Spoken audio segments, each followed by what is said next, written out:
en la semana en la que se cumplen 40 años de la desaparición de 5 abogados laboralistas en Mar del Plata. Un hecho que motivó a Felipe Celesia junto a Pablo Weinsberg en la producción de un relato que refleja e indaga por este hecho terrible de la historia argentina durante la última dictadura militar del 76. Pero para que nos cuente un poco más sobre este libro, tenemos al autor, Felipe Celesia, precisamente del otro lado. Hola Felipe, Verónica Schneider te habla y Mauro Piccoli de este lado. Buenas tardes, ¿cómo están? Bien. Felipe, contanos específicamente de qué se trató el hecho, porque no se habla mucho en la historia, generalmente en la historia oficial que nos cuentan de la dictadura militar del 76, la noche de las corbatas no es algo que en las escuelas se hable mucho, por ejemplo. No, es cierto, pero bueno, se está empezando a hablar, o por lo menos eso estamos percibiendo con Pablo. Bien. La noche de las corbatas se denomina una operación conjunta del ejército con complicidad civil para secuestrar abogados laboralistas que luego fueron asesinados y desaparecidos. En rigor, digamos, la operación empieza en Neuquén, cuando el ejército en Mar del Plata le pide a sus colegas en Neuquén que secuestren a Jorge Candeloro y a su mujer Marta García, que se habían ido a refugiar ahí porque, digamos, las condiciones de seguridad en Mar del Plata ya eran difíciles para ellos. Jorge Candeloro era un hombre muy conocido en Mar del Plata, muy activo políticamente, y un gran laboralista que tenía la defensa de numerosos gremios. Jorge Candeloro era también el secretario en Mar del Plata del Partido Comunista Revolucionario, o sea que era un hombre de una militancia política muy activa también. El ejército lo va a buscar el 13 de junio a Neuquén, lo secuestra, lo tiene una semana ahí y se lo lleva al centro clandestino La Cueva en Mar del Plata. Cuando Jorge Candeloro y su mujer llegan a ese centro clandestino es donde se produce el secuestro del resto de los laboralistas. Secuestran en total estamos hablando de este antecedente del 13 de junio, pero la gran masa, digamos, los secuestros más numerosos se dan entre el 6, 7 y el 8 de julio. Por eso es que se conmemora este viernes los 40 años. Ahí es donde reúnen a todos estos laboralistas ahí. Y básicamente, digamos, lo que hacen, por supuesto, los torturan y los hacen desaparecer, pero el mensaje que querían dar era ejemplificador, ¿no? Como para que nadie defendiera a trabajadores. Claro. Estamos hablando de una Mar del Plata incipientemente industrial, donde ya el reparto de la riqueza por esta industrialización, sobre todo del área pesquera, digamos, estaba empezando a generar, digamos, un dinero que había producido tensiones entre capital y trabajo, ¿no? Entre los trabajadores y los empresarios. Y estos abogados laboralistas, lo único que lo único que tenían en común era una defensa muy estricta de los derechos de los trabajadores y, digamos, y tenían posición tomada en esta disputa por el ingreso, ¿no? Ellos estaban del lado de los trabajadores. O sea que no tenían vínculos concretos en relación a Dios, no es que eran una organización. No, por supuesto que no. Esto habla de la sofisticación de la operación, porque eran un grupo muy heterogéneo, que no tenían relación entre sí, salvo de conocerse porque compartían el mismo escenario, el mismo fuero, el fuero laboral compartían. Pero no eran amigos entre sí, no estaban asociados, no compartían, incluso no tenían la misma mirada política e ideológica. Venían de extracciones muy diversas, tenían edades muy diversas, digamos, Norberto Centeno, que era un poco el patriarca de los abogados laboralistas en esa época, era un hombre con una proyección nacional e internacional, un gran laboralista, que fue el que redactó la ley de contrato de trabajo, que fue una de las primeras leyes que destrozó la dictadura cuando llegó al poder. Norberto Centeno tenía 50 años, Candeloro tenía 37. Ahí sí hay una relación entre Candeloro y Centeno, porque Candeloro le va a pedir trabajo cuando era un abogado a punto de recibirse, porque lo admiraba profundamente, y Centeno le dice que estaba bien, que él le iba a enseñar derecho laboral, pero que se recibiera y que volviera. Y ahí mantienen una sociedad, digamos, trabajan en el mismo estudio, en el estudio de Centeno, un par de años. Pero después quedan divididos por esta grieta, la grieta de los 70, que era peronismo o antiperonismo, ¿no? Digamos, Candeloro no era peronista y Centeno era un hombre cabal del peronismo, que se pasó gran parte de su vida preso por el solo hecho de ser peronista, y que era abogado de la CGT, digamos, que respondía muy verticalmente al movimiento peronista. Claro.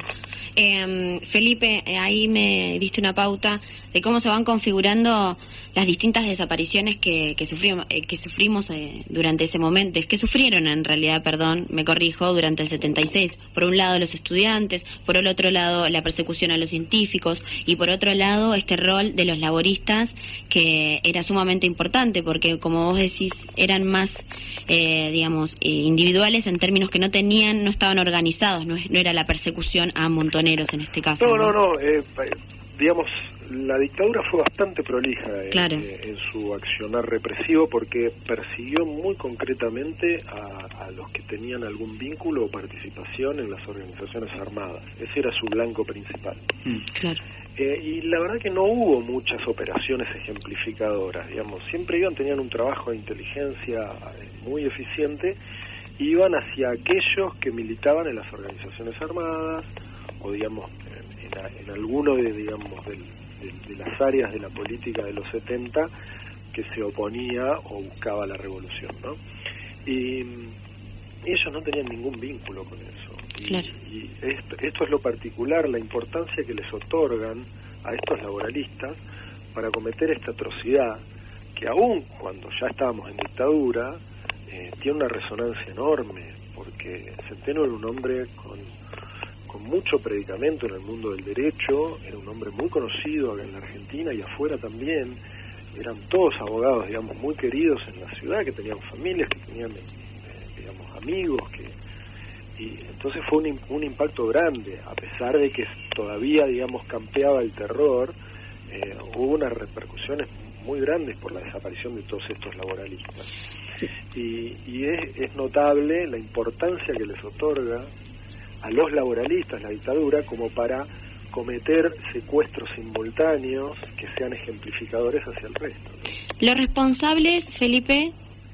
Sí, afortunadamente se lo juzgó, si algo tenemos para estar orgullosos los argentinos es que acá ajustamos cuentas con el pasado y la justicia, aunque lenta, aunque nunca en línea recta, siempre al sesgo, avanzando y retrocediendo, funciona.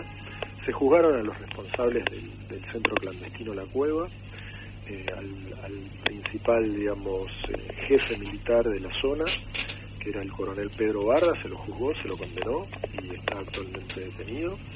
Y también al resto de los subalternos, que formaban parte de las patotas represivas, ¿no? Que fueron, entre otros, los que secuestraron a estos laboralistas.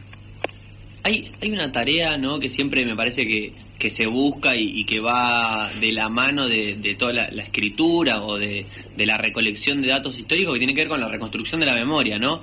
Y con la justicia muchas veces vinculada. Acá en este caso podemos decir que hubo justicia, hubo un poquito de justicia en términos de que los culpables fueron condenados. ¿Qué buscan con este libro de La Noche de las Corbatas, Felipe? Mira, la verdad que en ese sentido, tanto en lo que tiene que ver con la memoria como la justicia, se dieron dos procesos, aunque lentos, se dieron dos procesos inexorables y que la verdad se cumplieron muy satisfactoriamente para la sociedad marplatense. Yo empecé, me convertí en periodista en Mar del Plata, ¿no? Yo no nací en Mar del Plata, pero me crié en la ciudad y me hice periodista ahí, me hice periodista del diario La Capital durante los 90, a principios de los 90, y La Noche de las Corbatas era un evento que no aparecía en la conmemoración, en las efemérides de la ciudad, no era un hecho que el marplatense promedio tuviera presente. Con lo de la justicia lo mismo, porque los que eran responsables militares y de la represión en ese momento estaban libres en los 90. Muchos años después, casi 40 años después, podemos decir que esos dos procesos se han cumplido satisfactoriamente, porque en lo que tiene que ver con la memoria, hoy cualquier marplatense de a pie sabe que fue la Noche de las Corbatas.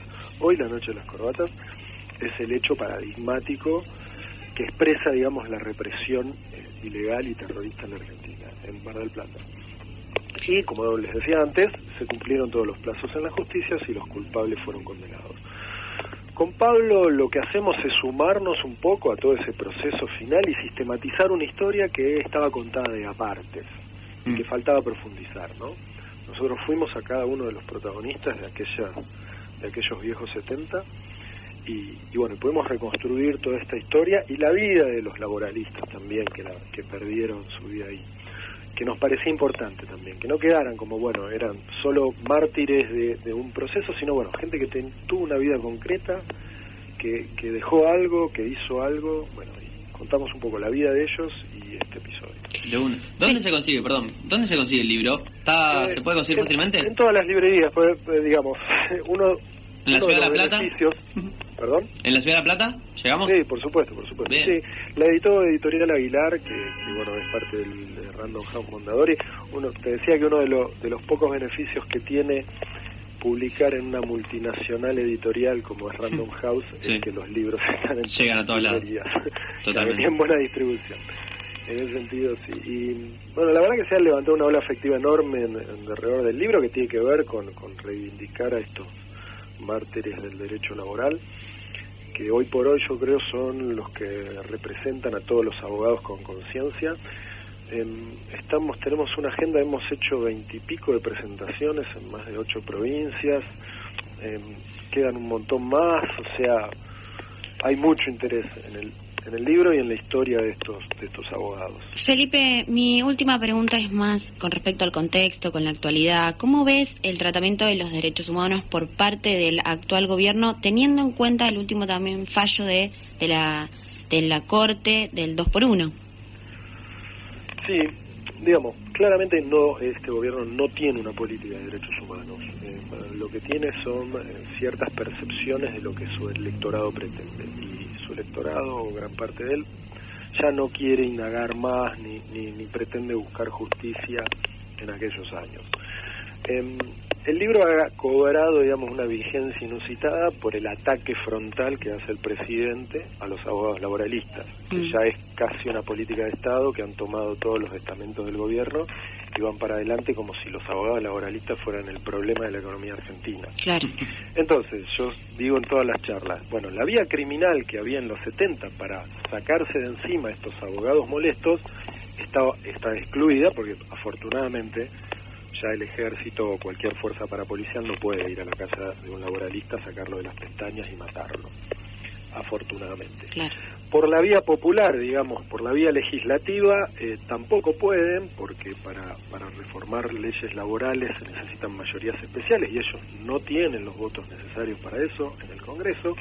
Tampoco pueden, entonces lo que hacen es esta vieja táctica de sembrar duda y tirarles, digamos, el fardo de que en realidad están cuidando un negocio que nadie conoce, pero que es millonario, o sea, que no defienden trabajadores, sino sus propios intereses. Más allá de que en todos lados se cuecen habas y que va a haber laboralistas que negocian los intereses de sus representados, doy fe que los laboralistas en la Argentina su tarea es que se respeten los derechos de los trabajadores y que se respeten las leyes.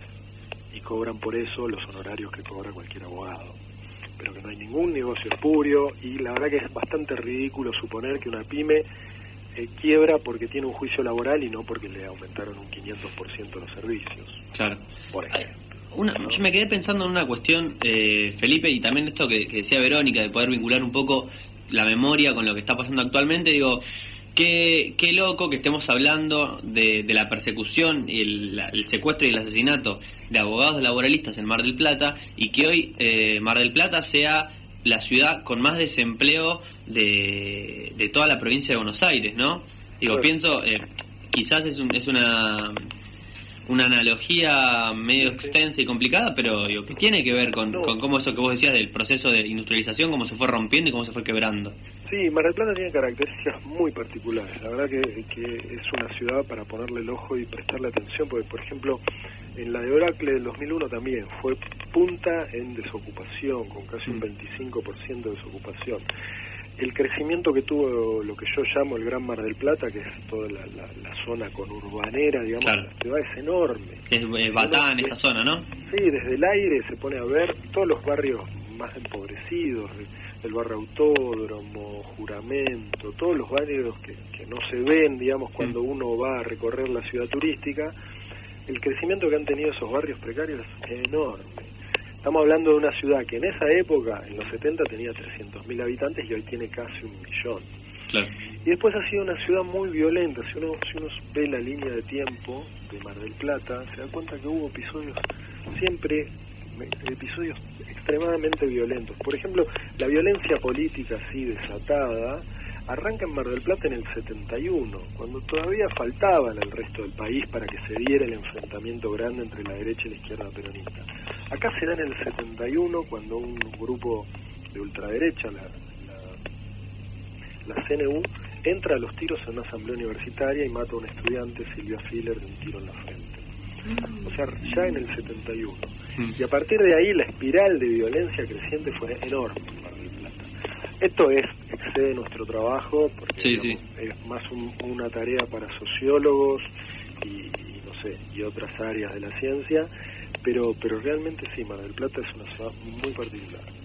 Bueno, Felipe, nosotros te agradecemos muchísimo todo este análisis que has hecho de un hecho histórico importantísimo y terrible para la historia argentina, como lo fue parte de muchos otros dentro de lo que fue la dictadura del 76, y que es importante ejercitar esa memoria también para hacer un análisis sobre lo que pasa también actualmente en la realidad, pensar un poco en que la historia y el presente siempre están conectados. Así que muchísimas gracias por tus palabras. Bueno, muchas gracias, chicos. Este viernes con Pablo vamos a estar en Mar del Plata conmemorando los 40 años de la Noche de las Corbatas con los laboralistas, los organismos de derechos humanos y todo allá, y la verdad es realmente nos hace sentir muy orgullosos todo lo que se ha generado alrededor de este episodio, afortunadamente, porque tiene que ver con la memoria y tiene que ver con un compromiso con ciertas ideas para el presente y para el futuro. Bueno, entonces está la invitación también a Mar del Plata y muchísima suerte. Un gran saludo para tu compañero, para Pablo Weisberg, y en este gran relato que tienen que seguir disfrutando.